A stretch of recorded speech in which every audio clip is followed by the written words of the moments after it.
ওকে, এবার আমরা আসি যে সেল মেমব্রেনের যে অর্গানেলসগুলো আছে তার মধ্যে আমি কিভাবে বুঝবো কোনটা মেমব্রেন বাউন্ড এবং কোনটা হচ্ছে নন মেমব্রেন বাউন্ড, মানে কোনটা চারপাশে মেমব্রেন আছে এবং কোনটার মেমব্রেন নাই। তো তোমার কি বলবো, ম্যাক্সিমাম যে অর্গানেলসগুলো আছে সেগুলাই কিন্তু মেমব্রেন বাউন্ড, ঠিক আছে। আর নন মেমব্রেন বাউন্ড সেটা হচ্ছে মেমব্রেন নাই যে অর্গানেলসগুলো চারপাশে, সেগুলো হচ্ছে রাইবোসোম, সাইটোস্কেলিটন আর সেন্ট্রিওল। এটাকে আমরা জাস্ট একটা নেমোনিক দিয়ে মনে রাখবো, সেটা হচ্ছে রিসাইকেলের RI দিয়ে রাইবোসোম, CY দিয়ে সাইটোস্কেলিটন আর CLE দিয়ে হচ্ছে সেন্ট্রিওল। তাহলে এই গেল আমার মেমব্রেন বাউল অর্গানেলস আর নন মেমব্রেন বাউল অর্গানেলস। আচ্ছা, এবার আমরা one of the most important membrane Baul organelles mitochondria নিয়ে আলোচনা করি। সেটা হচ্ছে কে আবিষ্কার করে, কে নাম দেয়, এটা ইম্পর্টেন্ট। দেখো, রিচার্ড অল্টম্যান সেই মাইটোকন্ড্রিয়া আবিষ্কার করেছে এবং নাম দিয়েছেন বায়োব্লাস্ট। ব্লাস্ট বলতে এখানে সেল বুঝিয়েছে। তারপর এই যে মাইটোকন্ড্রিয়া এই নামটা কে দিয়েছে, এই নামটা দিয়েছে কার্ল বেন্ডা। তারপর দেখো এই যে আমাদের মাইটোকন্ড্রিয়া, এটার হচ্ছে দুটো মেমব্রেন, আমরা দেখব ইনার মেমব্রেন এবং আউটার মেমব্রেন। দেখো এটা হচ্ছে বাইরের মেমব্রেনটা, যেটা হচ্ছে আউটার মেমব্রেন, আর এই হচ্ছে ভেতরের মেমব্রেনটা, যেটা হচ্ছে ইনার মেমব্রেন। ইনার মেমব্রেনটা দেখো ফোল্ডেড অবস্থায় আছে এবং এই যে ফোল্ড, এই ফোল্ডগুলোর নাম হয়েছে ক্রিস্টি, এগুলোর নাম হয়েছে ক্রিস্টি, ঠিক আছে। ওকে, তো এই যে মেমব্রেনটা সেটা হচ্ছে ডাবল লেয়ারের মেমব্রেন। ডাবল লেয়ার আমরা কেন বলেছি, ওই যে আমরা প্লাজমা মেমব্রেনটা পড়েছি তাই না, যে আমাদের যেই মেমব্রেনগুলো আছে এই অনেকটা এই প্লাজমা মেমব্রেনের মতোই ডাবল লেয়ার থাকে। সেলের মেমব্রেনের মতো সবগুলারই, মানে সেলের ভেতরে যে অর্গানেলের যেই মেমব্রেন সেগুলো কিন্তু এরকম ডাবল লেয়ার থাকে। তো এখানে হচ্ছে তোমার ডাবল লেয়ারের মধ্যে আমরা পড়েছি যে এগুলা হচ্ছে লিপিড, এই যে তোমার এটা মাথা এবং নিচে হচ্ছে পা, এরা হচ্ছে লিপিড। আমরা যদি মোর অ্যাকিউরেটলি বলতে চাই সেটা হচ্ছে ফসফেটযুক্ত একটা লিপিড। আর এইগুলা হচ্ছে প্রোটিন। তাহলে কিন্তু লিপোপ্রোটিন, তাই না, টোটাল মিলে হচ্ছে লিপিড এবং প্রোটিন মিলে হচ্ছে লিপোপ্রোটিন। তাহলে লিপোপ্রোটিনের যে লেয়ার, এইরকম দুইটা লেয়ার থাকবে, এই যে এদিকে একটা লেয়ার আছে এবং নিচে আরেকটা লেয়ার আছে। এই দুটা লেয়ার স্যান্ডউইচের মতো থেকে মেমব্রেনগুলো গঠন করছে, সেটা সেলের হোক অথবা সেলের যে অর্গানেলসগুলো আছে সেগুলো হোক। তাহলে এই কারণে আমরা এটাকে ডাবল লেয়ার মেমব্রেন বলেছি, ঠিক আছে। তাহলে এই গেল মাইটোকন্ড্রিয়ার স্ট্রাকচারটা। তারপর দেখো মাইটোকন্ড্রিয়ার ভেতরে কিন্তু আরও কিছু ইউনিক ফিচার আছে। আমি যদি একটু লক্ষ্য করি, মাইটোকন্ড্রিয়ার জন্য আলাদা সার্কুলার ডিএনএ আছে, মাইটোকন্ড্রিয়ার জন্য আলাদা রাইবোসোম আছে। দ্যাটস ওয়াই এটা কিন্তু অ্যাজিউম করে নেওয়া হয় যে মাইটোকন্ড্রিয়া একটা সময়ে মাইটোকন্ড্রিয়া হলো স্বাধীনভাবে, সে ইন্ডিপেন্ডেন্টলি বেঁচে থাকতো, মানে সে সেলের বাইরেই থাকতো, ইন্ডিপেন্ডেন্টলি থাকতো। এবং একটা সময় কি হলো, একটা সেল এসে ওকে সুন্দর মতন গিলে খেয়ে ফেলেছে, তারপরে সে সেলের ভেতরেই থাকে এখন থেকে, ঠিক আছে। এই দেখো, এটাই হচ্ছে এটাকে বলা হয় তাকে ইভলিউশন। হ্যাঁ, তো মাইটোকন্ড্রিয়া যেহেতু আলাদা ডিএনএ আছে, হ্যাঁ, আলাদা জেনেটিক ম্যাটেরিয়াল আছে যেমন ডিএনএ, তারপর আলাদা রাইবোসোম আছে, মানে কি প্রোটিন সে নিজেই তৈরি করতে পারে, তাই না। তার মানে সে কতখানি শক্তিশালী, তাই না। এই যে মাইটোকন্ড্রিয়া, সে কিন্তু ইন্ডিপেন্ডেন্টলি, যেহেতু সে প্রোটিন তৈরি করার জন্য তার ভিতরে রাইবোসোম আছে, সে কিন্তু ইন্ডিপেন্ডেন্টলি বেঁচে থাকতে পারে। ইভেন তার কাছে ডিএনএ পর্যন্ত আছে তার জেনেটিক এক্সপ্রেশনের জন্য, ঠিক আছে, জেনেটিক ম্যাটেরিয়াল হিসেবে। তাহলে সে বাইরেই বেঁচে থাকতে পারে, তাই না। তো অ্যাজিউম করা হয় যে সে আগে বাইরেই থাকতো, সেলের বাইরেই থাকতো, বাট ইভলিউশন হওয়ার পরে এই দেখো একটা সেল এসে দেখে যে একটা মাইটোকন্ড্রিয়াকে, শক্তিশালী মাইটোকন্ড্রিয়া তাকে ধরে এভাবে খেয়ে ফেলেছে, ঠিক আছে। খেয়ে এই যে সেলের ভেতরে এটাকে ঢুকিয়ে নিয়েছে। তারপর দেখো এই যে এই সেলটা আরেকজনকে খেলো, এটা হচ্ছে এই যে ক্লোরোপ্লাস্টও কিন্তু ঠিক সেরকম অ্যাজিউম করে ধরে নেওয়া হয় যে ক্লোরোপ্লাস্টও সেলের বাইরে থাকতো, একটা টাইমে পরে সেল গিলে খেয়ে এটা নিজের অর্গানেলস বানিয়ে ফেলেছে। তো এটা আসলে অ্যাজিউম করে নেওয়া হয়, যেহেতু মানে কি বলবো, যে মাইটোকন্ড্রিয়া এতই ইন্ডিপেন্ডেন্ট টাইপ মনে হয়, যে মানে এটার ভিতরে নিজস্ব রাইবোসোম আছে, নিজস্ব ডিএনএ আছে, তো এটা আসলে একটা ভাবনার বিষয় যে এটা একটা অর্গানেলস, বাট ভিতরে এটা এত কিছু দিয়ে সে ইন্ডিপেন্ডেন্ট, তাই না? আচ্ছা, ঠিক আছে। এবার আমি রেসপিরেশনের যে স্টেজগুলো আছে, আমি আমাদের রেসপিরেশন কিভাবে হয় এটার যেই কি বলবো, যেই বিক্রিয়াটা, যেই কেমিক্যাল রিয়াকশনটা আমরা পড়ে এসেছি সেটা একটু রিভিশন দিই। দেখো এখানে হচ্ছে আমাদের গ্লুকোজ অক্সিজেনের প্রেজেন্সে সেটা কার্বন ডাইঅক্সাইড এবং ওয়াটারে কনভার্ট হয়, অ্যান্ড আলটিমেটলি এখানে একটা এটিপি রিলিজ হয়। এটিপি হচ্ছে এনার্জি কয়েন বলা হয়ে থাকে। এটিপি মেনলি আমাদের এনার্জি। তো এই হচ্ছে তোমার রেসপিরেশনের যেই কেমিক্যাল রিয়াকশনটা। তো একটা টিপস বলে দেই যে তোমার যদি যতবারই তুমি রিটেনে অ্যান্সার করবা রেসপিরেশনের কথাগুলো লিখবা, তখন সাথে কিন্তু বিক্রিয়াটা বইয়ে থাকুক আর না থাকুক বিক্রিয়াটা দিয়ে দিবা, যাতে করে তোমার কোয়েশ্চেনের অ্যান্সারটা এনরিচড হয়। তো এই বিক্রিয়াটা তুমি অবশ্যই শিখে রাখবা। আচ্ছা, এবার আমি দেখি যে রেসপিরেশনের যে স্টেজগুলো, 4টা স্টেজের রেসপিরেশনকে ভাগ করা হয়েছে। একটা হচ্ছে গ্লাইকোলাইসিস, একটা হচ্ছে অ্যাসিটাইল কো এনজাইম এ। দেখো কো এ লেখা থাকে, তো এটা যদি আমি পুরাটুক ভেঙে বলি সেটা হচ্ছে কো এনজাইম এ। এরপর ক্রেবস সাইকেল, আর একটা হচ্ছে ইলেকট্রন ট্রান্সপোর্ট সিস্টেম। তো এই দেখো গ্লাইকো মানে গ্লুকোজ আর লাইসিস মানে হচ্ছে ভাঙা। তাহলে এই যে গ্লাইকোলাইসিসের প্রসেস, এখানে গ্লুকোজটাকে হলো ভাঙা হয়। হ্যাঁ, ভেঙে গ্লুকোজটা কোথায় ভাঙা হয়? সাইটোপ্লাজমে ভাঙা হয়। ভেঙে গ্লুকোজটা সাইটোপ্লাজমে ভেঙে সেটা হচ্ছে আমাদের মাইটোকন্ড্রিয়ার ভেতরে ঢুকিয়ে দেওয়া হয়, এবং মাইটোকন্ড্রিয়া এটাকে 4টা স্টেজে, acetyl coenzyme A, Krebs cycle, electron transport system, এই 4টা যেই স্টেজ আছে, এই স্টেজের মাধ্যমে সেটাকে আলটিমেটলি কিসে কনভার্ট করে? এটাকে এনার্জিতে কনভার্ট করে ফেলে। এই গ্লুকোজটা আলটিমেটলি এনার্জি সোর্স হিসেবে কাজ করে আমাদের, ঠিক আছে? তাহলে এখানে আসলে আমাদের পরবর্তী অধ্যায়গুলোতে এই glycolysis, acetyl coenzyme, Krebs cycle এবং ইলেকট্রন ট্রান্সপোর্ট চেইন সম্পর্কে খুবই বিস্তারিত আলোচনা করা হয়েছে। একদম ক্রিস্টাল ক্লিয়ার হয়ে যাবে সেখান থেকে। বাট আমরা এই চ্যাপ্টারের জন্য আপাতত মনে রাখি যে গ্লাইকোলাইসিসটা কোথায় হয়, সেটা সাইটোপ্লাজমে হয়, এবং বাকি 3টা স্টেজের নাম মনে রাখতে হবে আমাদের, যে অ্যাসিটাইল কোএনজাইমে, ক্রেবস সাইকেল, তারপর ইলেকট্রন ট্রান্সপোর্ট সিস্টেম, অ্যাসিটাইল কোএনজাইমের প্রোডাকশন যেটাকে বলে স্টেজটা। তো এই যে এই Krebs cycle, electron transport system, এগুলো সবগুলো হয় হচ্ছে মাইটোকন্ড্রিয়াতে। তার দেখো রেসপিরেশনের মোস্ট অফ দি পার্টই কিন্তু মাইটোকন্ড্রিয়াতে হচ্ছে, এবং রেসপিরেশনের ফলেই কিন্তু আলটিমেটলি আমাদের গ্লুকোজ থেকে যে এটিপিটা আমরা পাচ্ছি, তাই না? আমরা গ্লুকোজ খাচ্ছি খাবার হিসেবে, অ্যান্ড আলটিমেটলি আমরা এটিপিটা পাচ্ছি। এবং এটার কারণ কি? এটার কারণ হচ্ছে রেসপিরেশন, এবং রেসপিরেশনটাই হচ্ছেই ম্যাক্সিমাম মাইটোকন্ড্রিয়ার মধ্যে। এই কারণেই তো আমরা মাইটোকন্ড্রিয়াকে পাওয়ার হাউস বলি, তাই না? আসো এবার এখানে দেখো, এটা হচ্ছে এই যে ক্রিস্টিটাকেই দেখিয়েছে। আমরা বলেছিলাম যে ইনার মেমব্রেনের যে ভাঁজগুলো আছে, এই যে ভাঁজ, এই ফোল্ডিংসগুলো হচ্ছে ক্রিস্টি। ইনার মেমব্রেনের ভেতরে যে ফোল্ডিংস, এই যে ফোল্ডিংসগুলো হচ্ছে ক্রিস্টি, এবং এই ক্রিস্টির ভেতরে আমরা দেখব হচ্ছে, এই দেখো ক্রিস্টি, এই ক্রিস্টির ভেতরে দেখব হচ্ছে আমাদের অক্সিজোম আছে। এই যে অক্সিজোম, গোল গোল অক্সিজোমগুলো আছে। এই যে অক্সিজোমটাকে আমি যদি একটু বড় করে দেখাই, এটাকে একটা অক্সিজোম নিয়ে এখানে দেখানো হয়েছে। তো এটা একটা মাথা আছে, এটা একটা গলা আছে, তাই না? একটা বডি বেস টাইপের আছে, তাই না? এটা হচ্ছে অক্সিজোম।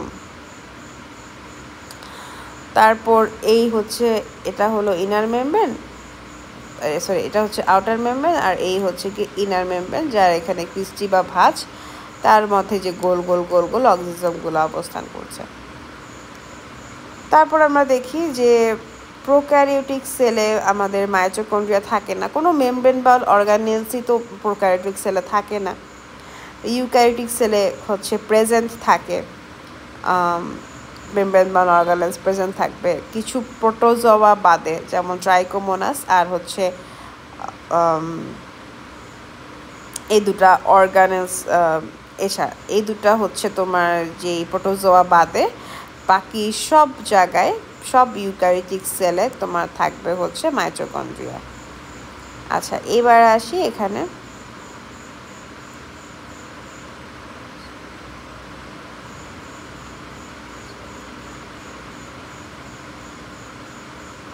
এখানে দেখো এই যে মাইটোকন্ড্রিয়াতে এটিপি প্রোডাকশন হওয়ার পর সে এই এটিপি বা এনার্জি দিয়ে আমাদের লিভারের কাজ, কিডনি, প্যানক্রিয়াস, ব্লাড, মানে পুরো শরীর কাজ করছে, সেটা বোঝাচ্ছে যে এই যে মাইটোকন্ড্রিয়া তার মাধ্যমে হচ্ছে পুরো শরীরের সবগুলা অর্গান এনার্জি পাচ্ছে।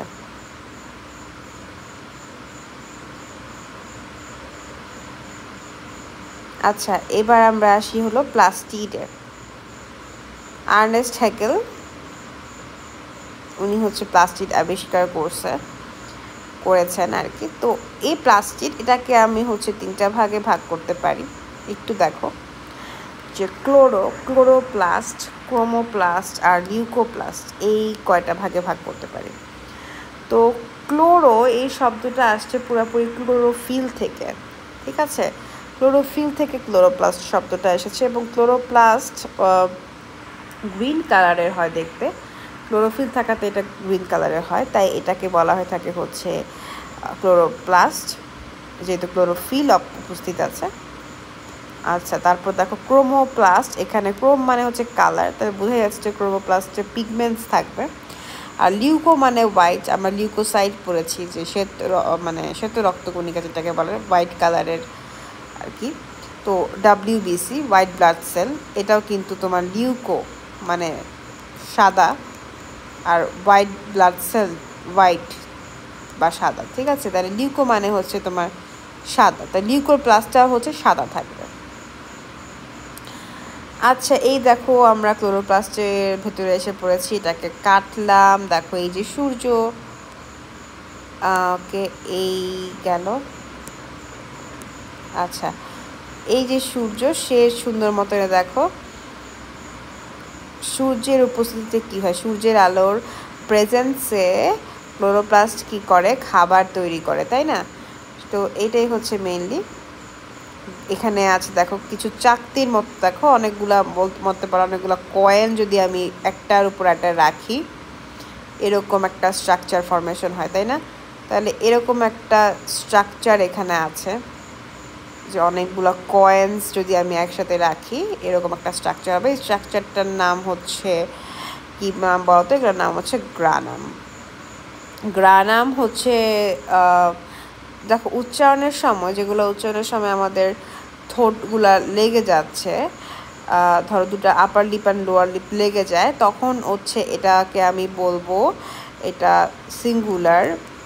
আর যদি ঠোঁটগুলো না লাগে তাহলে আমি বলবো হচ্ছে প্লুরাল। হ্যাঁ, তাহলে দেখো গ্রানাম যখন আমি উচ্চারণ করব তখন আমার আপার লিপ আর লোয়ার লিপ দুটা ক্লোজ হয়ে যাচ্ছে, লেগে যাচ্ছে।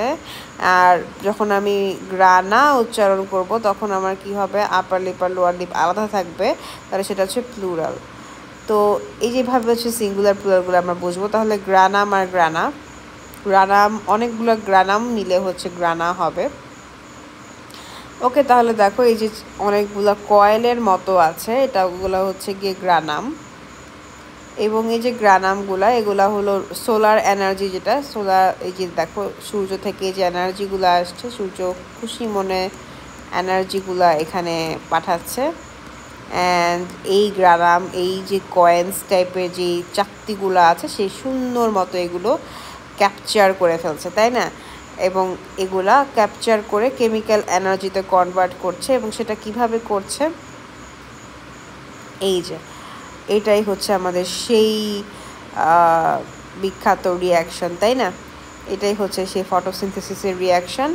এখানে আমরা দেখবো যে কার্বন ডাইঅক্সাইড এবং ওয়াটার, সেটা সোলার এনার্জির প্রেজেন্সে এটা গ্লুকোজ এবং অক্সিজেনে কনভার্ট হচ্ছে।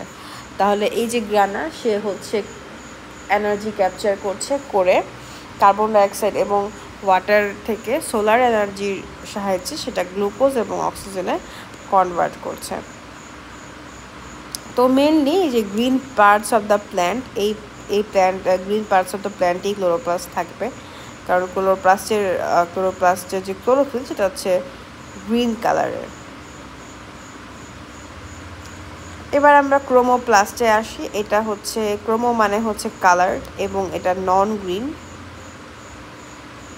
তো সেটা কি হতে পারে, ইয়েলো, অরেঞ্জ, রেড, ব্লু। তো তার আগে এগুলোর পিগমেন্টসগুলোর নাম জানার আগে আমি কিছু টার্মিনোলজি জেনে যাই। এটা আসলে সবসময় কাজে লাগে। ইরাইথ্রো যেটা, দেখো ইরাইথ্রো মানে রেড। আমরা এটা কোথায় পড়েছিলাম বলো তো? ইরাইথ্রোসাইটে পড়েছিলাম। ইরাইথ্রোসাইটে আমরা পড়েছিলাম রেড ব্লাড সেলের আরেকটা নাম পড়েছে ইরাইথ্রোসাইট। তো ইরাইথ্রো মানে হচ্ছে রেড, তাহলে আর সাইট মানে আমি বলেছি যে সেল, তাই না? যদি মোর স্পেসিফিক্যালি বলি আর অ্যাকিউরেটলি বলতে চাই, তাহলে সাইট মানে হচ্ছে ম্যাচিউর সেল, আর ব্লাস্ট মানে হচ্ছে ইনম্যাচিউর সেল। ঠিক আছে, তাহলে ইরাইথ্রোসাইট মানে ইরাইথ্রো মানে রেড আর সাইট মানে সেল, তাহলে রেড সেল বা রেড ব্লাড সেল এরকম। ঠিক আছে, তাহলে ঠিক সেরকম টার্মিনোলজি এখানে, যে ইরাইথ্রো মানে হলো রেড। তারপর আরেকটা জিনিস জানবো এখানে, সায়ানিন মানে হচ্ছে ব্লু। আমরা আসলে এভাবে পড়তাম, এটা সায়ানিন এভাবে লিখতাম, সায়া নীল এভাবে আর কি, জাস্ট ফর নেমোনিক পারপাস আর কি, মানে মেমোরাইজিংয়ের জন্য নেমোনিক হিসেবে মনে রাখতাম এটা জাস্ট। ফাইকো হচ্ছে এলজি। ফাইকো শব্দের অর্থ মানে হচ্ছে এলজি রিলেটেড, মানে ধরো ফাইকোসায়ানিন মানে হচ্ছে এলজির ভেতরে যেই সায়ানিন পিগমেন্টটা আছে সেটার কথা বলা হয়েছে এরকম। তো আসো আমরা এবার আসি, এই যে জ্যান্থোফিল, এটা তো টোটালি ইয়েলো কালারের হবে। ক্যারোটিন, আমি হচ্ছে একদম ক্যারোটিন যদি মনে রাখি, ক্যারট থেকে মনে রাখতে পারি যে ক্যারট যেরকম অরেঞ্জ কালারের, ক্যারোটিনটাও অরেঞ্জ কালারের। তারপর ফাইকো এরিথ্রিন আর সায়ানিন, ইরাইথ্রো মানে রেড আর সায়ানিন মানে হচ্ছে ব্লু, তাহলে ফাইকো এরিথ্রিন রেড কালার হবে আর সায়ানিন ব্লু কালার হবে। আর মনে রাখার বিষয় হচ্ছে জ্যান্থোফিল যেটা, সেটা হচ্ছে তোমার জ্যান্থোফিল ইয়েলো কালারের হবে। এটাই হচ্ছে ফটোসিনথেটিক পিগমেন্ট, এগুলোকে বলা থাকে ফটোসিনথেটিক পিগমেন্ট, যেগুলো ক্রোমোপ্লাস্টে থাকে। ক্রোমোপ্লাস্টে থাকা কিছু ফটোসিনথেটিক পিগমেন্টগুলো হচ্ছে এগুলো, যে জ্যান্থোফিল, ক্যারোটিন, ফাইকোসায়ানিন, ফাইকোএরিথ্রিন। এখন এই যে তোমার এতগুলা কালার, এগুলার পারপাসটা কি? হ্যাঁ, attractive colourful appearance because of this pigment. এই পিগমেন্টসের কারণে অ্যাট্রাকটিভ কালারফুল একটা অ্যাপিয়ারেন্স হয়, এবং তার কারণে কি হচ্ছে আমরা দেখব, এটার কারণে হচ্ছে কিন্তু পলিনেশনের জন্য তোমার বীজ, তারপর অন্যান্য যে সমস্ত কীটপতঙ্গ আছে, হ্যাঁ ইনসেক্টস আছে, তারা কিন্তু পলিনেশনের জন্য অ্যাট্রাক্ট ফিল করে। দেখো এই যে এই বিটা, দেখো এই যে এই বিটা, এই সুন্দর সুন্দর ফুল, সুন্দর সুন্দর ফুলের মধু খাওয়ার জন্য, তাই না? বা এই যে এত সুন্দর কালার দেখে এখানে অ্যাট্রাক্ট ফিল করে সে হচ্ছে এক ফুল থেকে আরেক ফুলে ঘুরে বেড়াচ্ছে। তো তার পায়ে এই যে পোলেনগুলো লেগে আছে, ঠিক আছে, তার পায়ে পোলেন লেগে থাকবে, মানে এই ফুলের পোলেন দিয়ে এই ফুলে বসবে, তো পোলেনগুলো এক্সচেঞ্জ হচ্ছে, এবং যার কারণে কিন্তু আলটিমেটলি পলিনেশনের প্রসেসটা হয়ে যাচ্ছে। পলিনেশন হচ্ছে একটা ফ্লাওয়ার থেকে আরেকটা ফ্লাওয়ারে যে পোলেনগুলা ট্রান্সপোর্ট হচ্ছে, সেটাই হচ্ছে পলিনেশন। এবং এটা বাতাসের মাধ্যমে হতে পারে, ইনসেক্টের মাধ্যমে হতে পারে। যখন ইনসেক্টের মাধ্যমে হয় তখন এই যে অ্যাট্রাকটিভ কালার্স, এগুলা হচ্ছে একটা ইম্পর্টেন্ট রোল প্লে করে।